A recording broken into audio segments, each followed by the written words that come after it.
mga bay, tanggalan natin yung fairings at ito yung stock natin na ignition coil. So yan. So nung dati kasi yung ginamit natin sa Phyto, ito yung stock na wire niya, yung tensioner niya. Kaya pala putol-putol yung kuryente niya. Ang gagawin natin mga bay, palitan natin to ng Phyto. So ito yung Phyto natin na ignition coil mga bay. Ito yung binili natin na split fire. So dito mga bay, ito tanggalin natin to kasi hindi siya fit dito mga bay. Tingnan niyo. Yan. Iba rin to mga bay kasi may tornilyo sa loob. Dito may tornilyo rin. Kaya dito talaga yan mga bay. So yan po ang mangyari mga bay, hindi siya papasok. So diskartehan natin to ng konti. Kunan siguro natin to. So yan mga bay, ito po yung diskarte natin. Pinunan natin ng konti para papasok. Yan, papasok na yan. So yan mga bay, nakabit na natin at lagyan din natin ito para hindi mabasa. Price nito mga bay dito, split fire is 100 pesos po ito mga bay. Mataas to mga bay, kaya diskartehan na natin dyan. Hindi natin putulin to kasi sayang naman kung putulin. So yan na po siya mga bay. Yan, so maganda tignan. Kabit na natin. Yan, goods. Subukan natin i-start. Start natin kung goods ba yung start. Yan. So goods. Susubukan natin itong i-top speed mga bay. So, may kaibahan ba to sa top speed natin? So yan mga bay, so nandito na tayo. So i-top speed na natin yung kabit natin ng Phyto ignition coil na yung gamit natin tensioner wire niya is split fire. Ikumpara rin natin sa stock niya na ignition coil na top speed mga bay at ito ngayong Phyto ignition coil. Pang sniper to mga bay, 150 itong ginamit ko. Ngayon makakumpara natin kung ilan yung top speed na kakayanin natin. So medyo maraming sasakyan mga bay. Kasi oras ngayon is 5 PM. Subukan lang natin kung makachempo tayo na walang mga sasakyan. Yan, pwede na to. Yan, let's go man.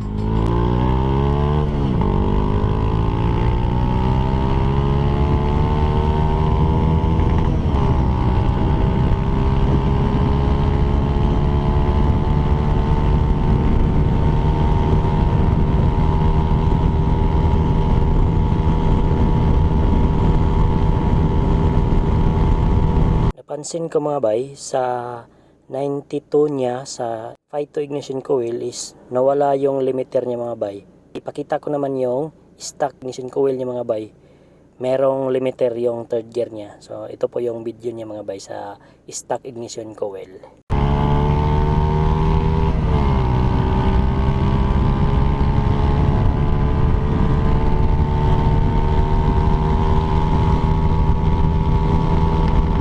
Diba mga bay, may limiter yung stock ignition coil niya. So yan lang ang napansin natin. Pero yung top speed niya mga bay parang same lang sila.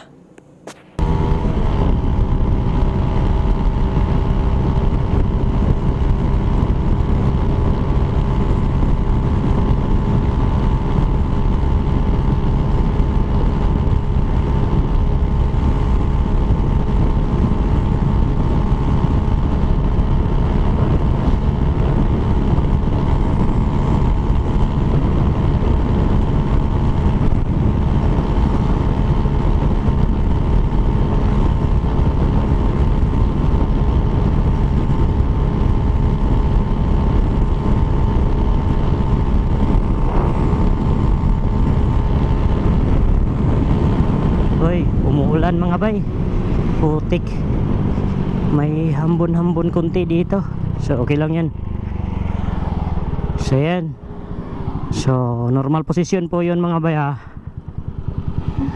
So pagbalik dapaan natin, so balik tayo.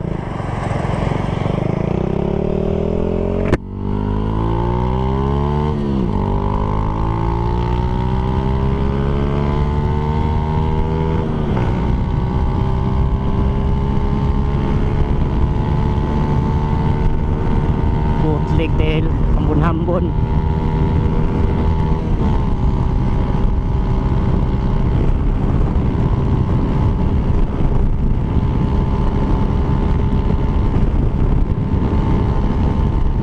Rin tayo mga bayo, normal position lang.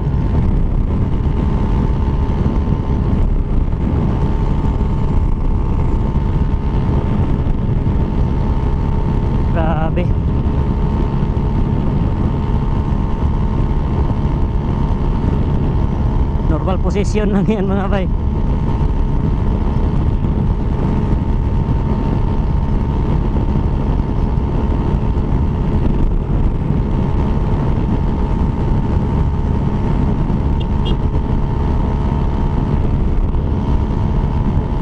Lumagpas pa.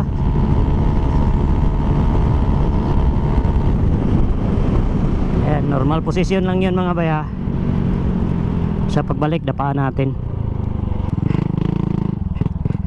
Ito goods ito. Ayan,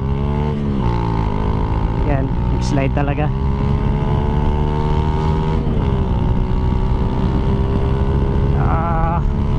Wag lang malanganin.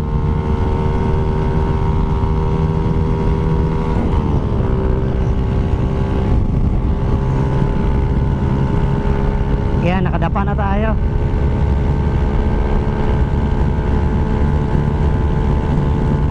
Putlik tiil.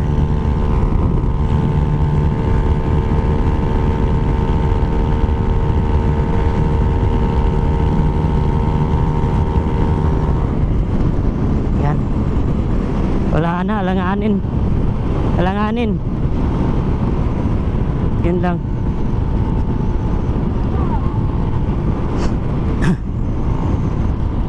So yan lang siguro.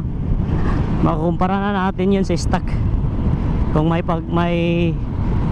pagbago ba o pinagbago ba sa kanila dalawa. So wala na. Umuulan pa mga bay, parang mahirap.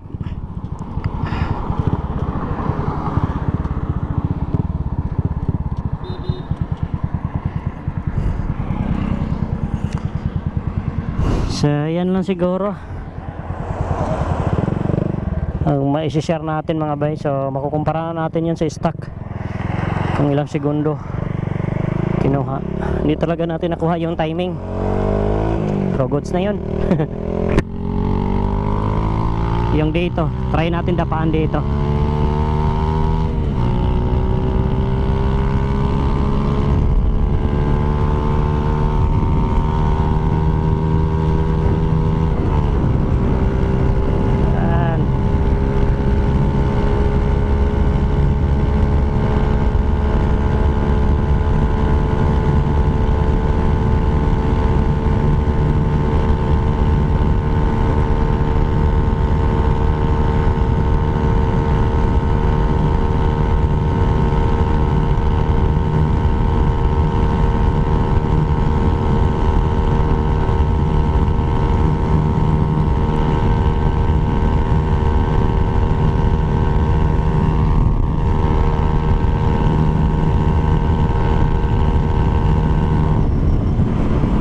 Lumagpas ng 110 ah.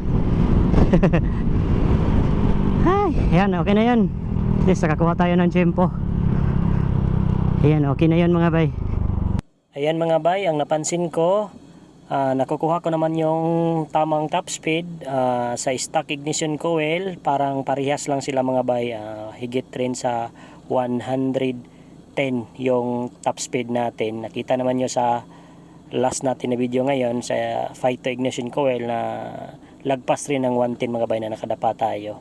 So ang napansin ko lang yung sa third gear ng stock ignition coil may limiter. Dito sa ating Phyto ignition coil nawala yung limiter sa third gear mga bay. So yun lang ang pinagiba nila, pero yung kuryente niya mas pino ang nafe-feel ko ngayon sa Phyto ignition coil na naka-split fire mga bay. So ayan lang siguro ang maibabahagi ko sa inyo, and bye bye.